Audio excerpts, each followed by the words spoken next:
Yun guys, welcome back sa aking channel. Ngayon, gagawa tayo ng converter. Diba yung in-upload kong mga nakaraang video? Ito yung hub ko, YGT. 6 pin lang siya. Tapos, yung ID cooling ko naman is 3 pin. Yan. Bale, gagawa tayo ng wire ng connection. Tatlo lang. Ang kailangan lang kasi dito yung data, 5 volts positive, tsaka yung ground. So, drawing ko mamaya yung schematic. Tapos testing natin kung gagana para nakasync na yung CPU cooler ko, yung chassis fan, tsaka LED strip goods. I-ano ko lang to, hihinangin ko lang para maganda yung gawa. Bali guys, ang mga ginamit ko pala, ang mga gagamitin ko pala, ito, alam nyo ba yung ganito? Ito yun, oh. Yan. Yung sa mga LED strip na nabibili sa Lazada, ang dami kong ganito. Yung mga 12 volts na may AC adapter, tapos yan. Yung receiver, pakita ko sa inyo. Yung ganyan, no? Yan. Pwede yung ganito. Pwede nyo magamit yan. Tapos, kailangan nyo na ito. Bilog dapat, bilog. Yung ano, male header. Kasi pag yung flat, katulad na ito, hindi papasok yan.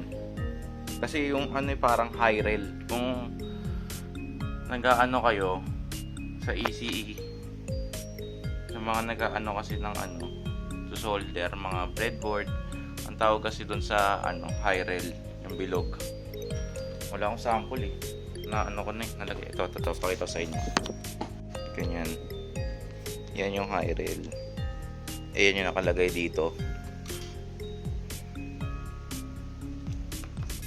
Ngayon kasi itsura niya, no? Tignan nyo. Nakasolder lang yung wire dito. O, diba? Parehas na parehas. High rail lang yan eh. Pag ito yung inano ko, hindi siya kakasya. Kasi square to eh. Bali, hinangin ko yung wire dyan. Tapos lagyan natin heat shrink tubes. Thank you sa regalo. Jason Sereco, thank you. Yan. Tapos ito mga header lang to. Mga pang ano lang to eh. Yung mga breadboard, mga ECE sheets. Mga ganun. Hinangin ko muna. Tapos pakita ko sa inyo yung finished product. Finish product. Bali guys, ito na. Ginawa ko kayo ng drawing. Yung cable na ganito, bali yan. 4 yan, diba? 3 lang gagamitin nyo. Ginupit ko yung wire. Wait lang. Ito nyo. Ginupit ko yung wire, ayun, para matago siya sa loob. Bali 4 lang. Itong yung may arrow, ayun yung positive 5 volts. Tapos itong green, data. Yung red na pinutol ko, wala. Cut yan, cut. Tapos itong dulo, ground. Yun. Yung color coding naman nito, okay lang kahit di masunod eh. Kaya yun, basta mag-connect lang sila. Tapos ito naman, dinarawin ko yung hub. Bayan yung ano, YGT hub. Yan yun. Pasensya na sa ano, sulat. Bale ito, punta tayo dito sa fan number 10. Zoom in natin, top view. Ayan. Ito yan. Ito. Uy, gago, dumikit ko. Ayan. Yung ibabaw. Ito yan. Yan. Ganyan yung orientation niya. Dito sa harap, sa ibabaw. Okay? Yan. Okay, tabi na natin to. Dito na tayo. Bale yan. 6 na pin yan, diba? Yung una, open yan. Huwag nyo lagyan. Disregard nyo lang yan. Ito. Disregard nyo yan. Tapos, yung pangalawa, ito yung kukonect nyo 5 volts. Ganyan. 5 volts.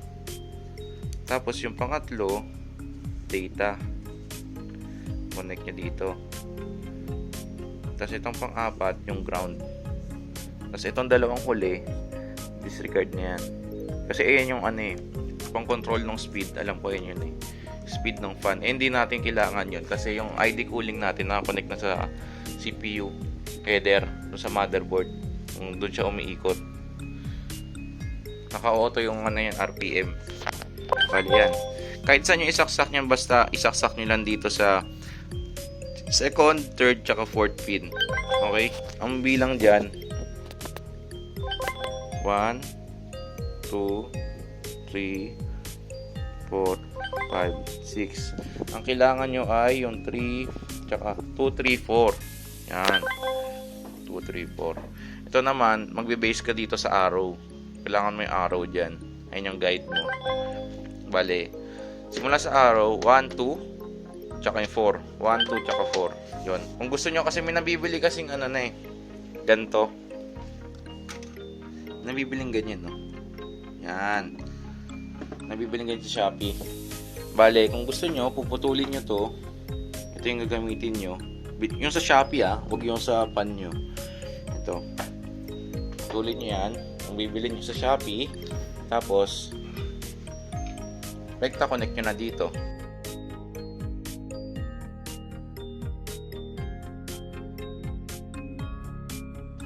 Tanggalin nyo tong wire na to, tapos doon nyo i-solder sa high rail para mas secure yung connection. Yun. Bale, gagawin ko rin yun.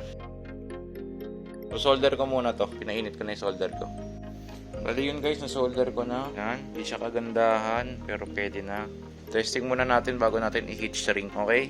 Bale yun guys, ito mo yung kalat. Ang kalat to. Ooh. Okay na siya. Sync na rin siya. Bale, pansamantala muna ganyan. Tapos, papagandahin ko. Bibili tayo ng ganon. 6 pin. Tapos ito pa rin gagamitin kong 3 pin. Tapos, ito nang papalitan natin. Itong header na to.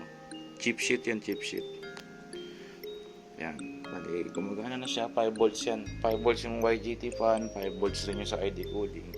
Yan na, testing natin. Papalitan ko rin yung hub ko kasi ang pangit ng controller, oh. Walang white. Wala siyang static na white. Wala ang white lang meron dito, ganyan. Breathing white sheet. Okay. Okay. Yun. Iyan ako muna to, using ko lang, tapos pakita ko sa inyo ulit mamaya.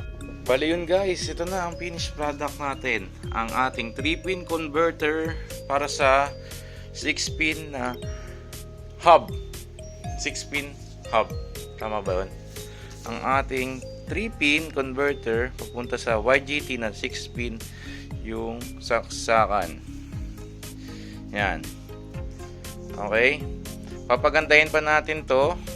Pero syempre, hindi ko napapakita yun. Hindi nyo na makikita.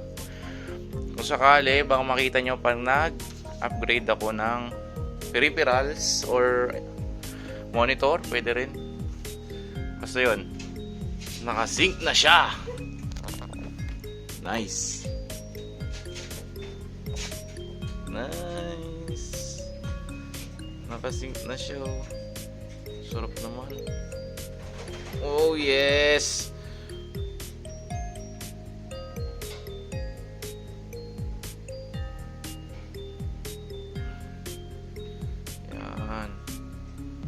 Natin yung white. Yan. Yan. Nakasync na siya. All good.